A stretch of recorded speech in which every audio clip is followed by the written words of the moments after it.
Hello అండి. ఈరోజు నేను మీకు ఒక హెల్తీ టేస్టీ డిఫరెంట్ రెసిపీ చూపించబోతున్నాను. అదే బీట్రూట్ చట్నీ.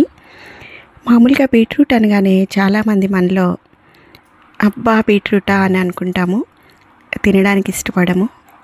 నేను కూడా అందులో ఒకదాన్ని. అంతకుముందు నేను కూడా బీట్రూట్ని అంతగా ఇష్టపడేదాన్ని కాదు.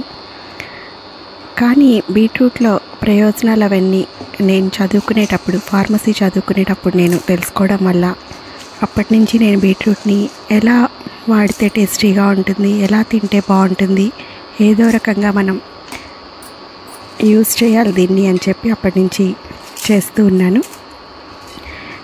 దీనికోసం నేను ఈ చట్నీ కోసం పోపు వేయించుకుని, పోపుతో పాటే ఎండుమిర్చి కూడా వేసి వేయించాను. ఎండుమిర్చి మనకి కారం ఉండేదాన్ని బట్టి వేసుకోవాలి, మనం తినే కారాన్ని బట్టి. పోపు ఎండుమిర్చి వేగిన తర్వాత వీటిని తీసి పక్కన పెట్టేసుకుని అదే బాండీలో కొంచెం నూనె వేసుకుని మళ్ళీ బీట్రూట్ ముక్కలు కట్ చేసి పెట్టుకున్నాం కదా, బీట్రూట్ని కూడా ముందుగా మనం చెక్కు తీసి ముక్కలు కట్ చేసి పెట్టుకోవాలన్నమాట. ఆ ముక్కల్ని బాండీలో కొంచెం నూనె వేసి బీట్రూట్ ముక్కల్ని వేసి ఉప్పు వేసి సన్నని సెగ మీద మూత పెట్టి మగ్గించాలి. ఇలా చేయడం వల్ల బీట్రూట్ వాసన అనేది లేకుండా ఉంటుంది. మగ్గడం వల్ల అందరికీ అరుగుదల కూడా సులభంగా అవుతుంది. బీట్రూట్ మన రక్త పోటుని తగ్గిస్తుంది, అంటే బీపీని కంట్రోల్లో ఉంచుతుంది, లివర్ ఫంక్షనింగ్ని మెరుగుపరుస్తుంది, యాంటీ ఆక్సిడెంట్స్ చాలా ఎక్కువగా ఉంటాయి, అందుకని క్యాన్సర్ కణాలను నియంత్రిస్తుంది, చర్మాన్ని, జుట్టుని ఆరోగ్యంగా ఉంచుతుంది. ఈ పచ్చడి కోసం నేను చింతపండు వాడట్లేదు.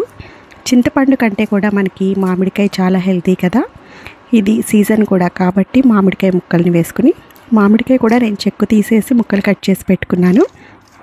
మామిడికాయ ముక్కలు, ఎండుమిర్చి, బీట్రూట్, పచ్చి వెల్లుల్లి వేసి వీటన్నిటిని మిక్సీ వేసేసాను.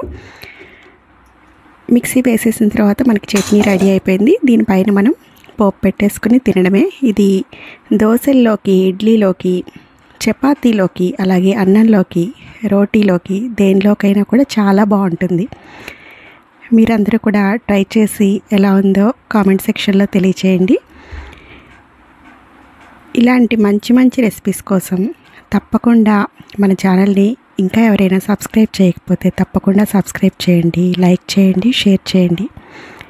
Thank you for watching.